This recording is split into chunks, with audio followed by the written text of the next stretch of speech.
In 2022, Pokemon caved and started giving Pokemon fans something they've wanted for ages, an open-world Pokemon game.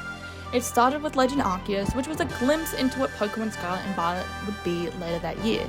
And while I think this is a great jumping off point for future open-world Pokemon games, there's some things I think the game is lacking, missing, or needs to improve on.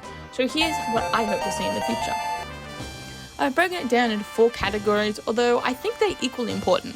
To start, let's talk about exploration, the main appeal of open world games. The Pokemon franchise brings something different into the idea of exploration, as I feel fans want to explore to find new Pokemon more than investigate the environment.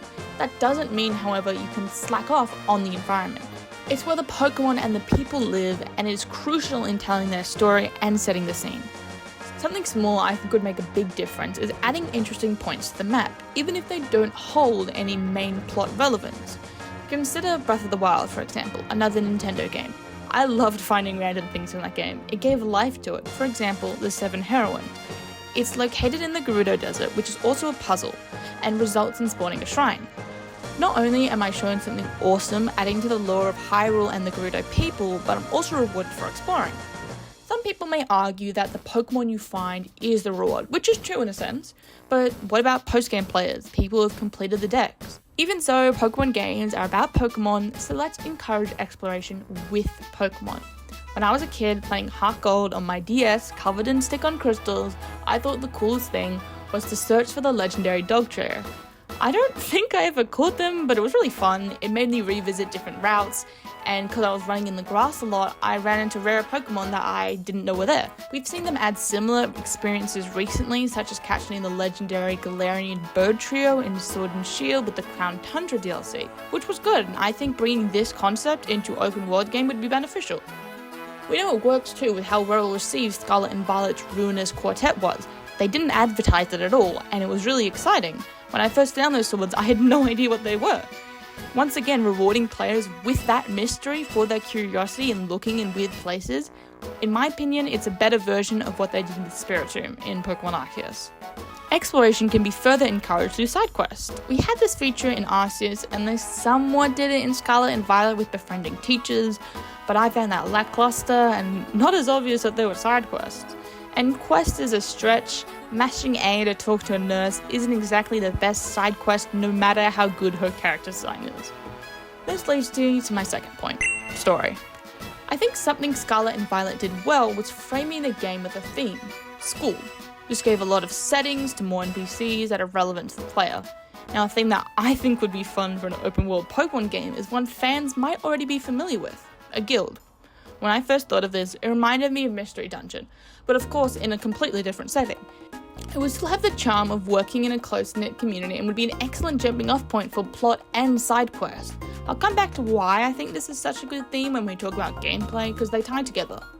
Now, something I think we can all agree with is that the evil teams of the Pokemon games have been not the most threatening. Maybe it's hard to beat having literal God used as a weapon, but they're my least favourite part about Pokemon games since X and Y, and that was 10 years ago. So what do I propose? Well, open world games are all about choice. You choose where to go, when to go, how to get there, which NPCs you talk to, order of gyms, what Pokemon you use.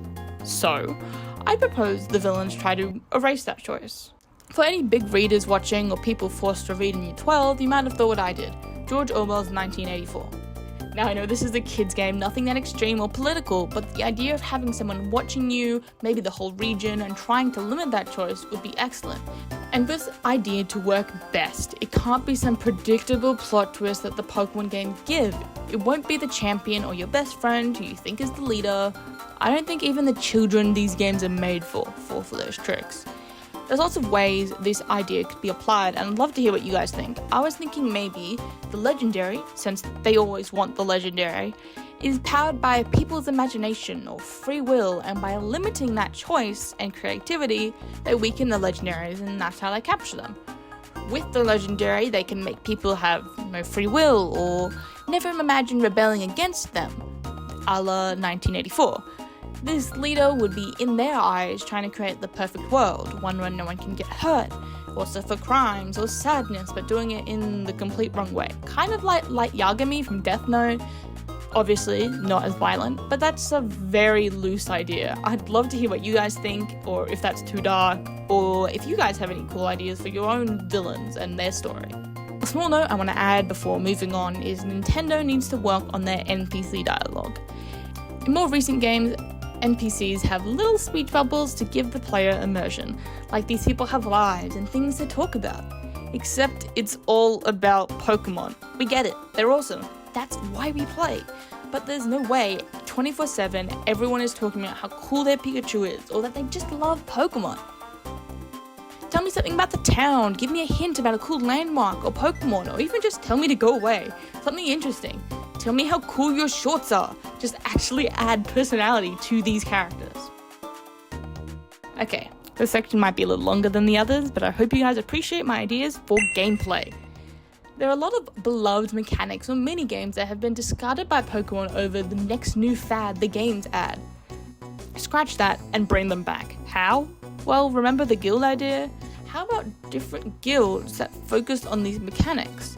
Or even one huge guild the player is a part of with different groups, and they focus on different mechanics. The player has to rise up in the ranks. A battle faction could be like the Battle Tower, or a group that focuses on collecting Pokemon could give the player tips on where to find rare ones, or a beauty faction that versus other guilds in beauty contests. This idea could also benefit player customization. You get different uniforms or badges based on your rank in these groups, and these groups can also give you more side quests.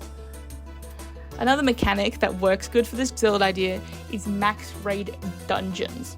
Battling large Pokemon with your friends has been popular within the community, and I think recreating a dungeon with that same idea in mind would work well. I don't mean like max raid where you have a top down and you can see the whole path and where to go beforehand. I mean you as the player and your friends are walking in the dungeon. There are wild Pokemon you have to fight, puzzles you have to complete with your friends, and then you reach the giant boss. I know these aren't as easily grindable for players in the late game or shiny hunters like myself, so what if any Pokemon in the dungeon could be shiny, and all defeated Pokemon could drop useful items, like bottle caps? It makes staying around worth it but riskier. Will my Pokemon have enough health or PP to fight the boss if I stay and kill this Houndoom for the Firestone it might drop?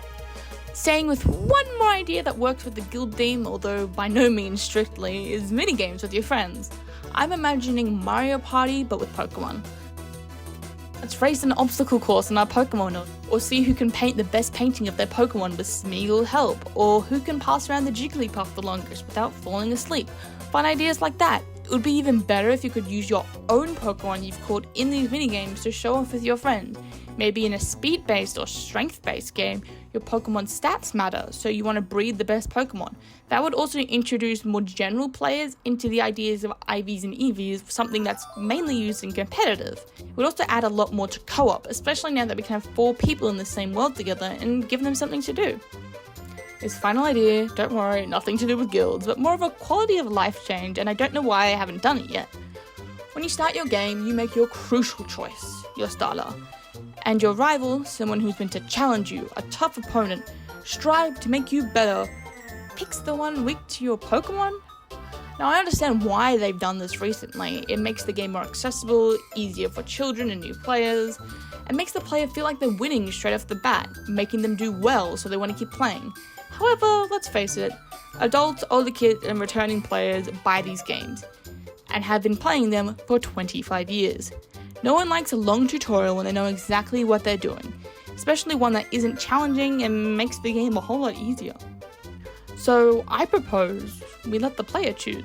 At the start of the game, your mum asks you, "Did you read that book about how to catch Pokemon already?" You did? Skip the catching tutorial.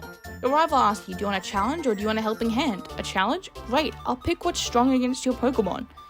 This simple choice at the start of the games make them more dynamic for all different kinds of players, new and returning. And that's it. Those are the things I'd love to see in an upcoming open world game for Pokemon. Let me know if I'm onto something or not, or if you guys have any ideas, but I think these ones are pretty promising if given polish. Before the video ends, I wanted to say thanks. The last video I posted has 1.6k as of right now. I made that for uni, didn't get as graded as high as I thought, but my family and friends who don't even all like Pokemon really enjoyed it and wanted me to post it, so I did. And you guys kind of blew me away. I thought it would get 20 views at most, and something I could just show to my friends or people my parents are bragging to, but it made me feel so encouraged and motivated to make more. And it's amazing. That's also why the video referred to Pokemon Scarlet being unreleased, as it was when I made it, and I waited a while before posting it. Either way, thank you guys. I actually really enjoy writing these scripts and video editing. It's not something I get to do normally in my degree or outside of it, and it's really fun, and I wouldn't really be motivated to do it otherwise.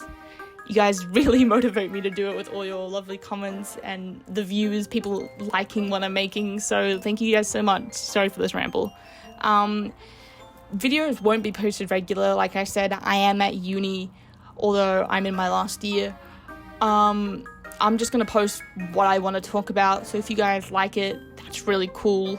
Again, yeah, thank you.